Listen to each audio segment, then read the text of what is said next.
নাটকীয় এক লড়াই শেষে শেষ ১৬ টিকিট নিশ্চিত করেছে ব্রাজিল। প্রথমার্ধে জাপানের কাছে পিছিয়ে পড়লেও দ্বিতীয়ার্ধে দারুণভাবে ঘুরে দাঁড়িয়ে ২-১ গোলের জয় তুলে নিয়েছে সেলেসাওরা। নির্ধারিত ৯০ মিনিট শেষে যোগ করা সময়ের একেবারে শেষ মুহূর্তে গ্যাব্রিয়েল মার্টিনেল্লির জয়সূচক গোলে আসে কাঙ্ক্ষিত জয়।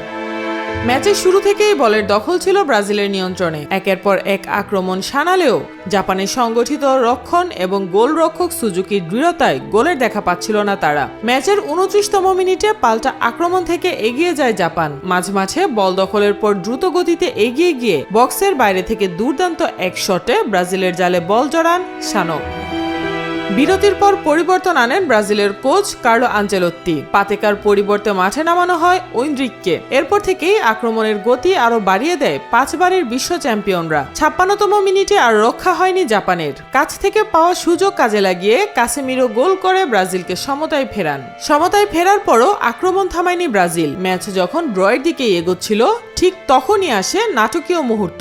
বল নিয়ন্ত্রণে নিয়ে গোলরক্ষক সুজুকিকে পরাস্ত করেন গাব্রিয়েল মার্টিনেল্লি। ৯৬তম মিনিটের সেই জয়সূচক গোলেই ২-১ ব্যবধানে জয় নিশ্চিত করে ব্রাজিল। সাইমা আক্তার, নিরপেক্ষ।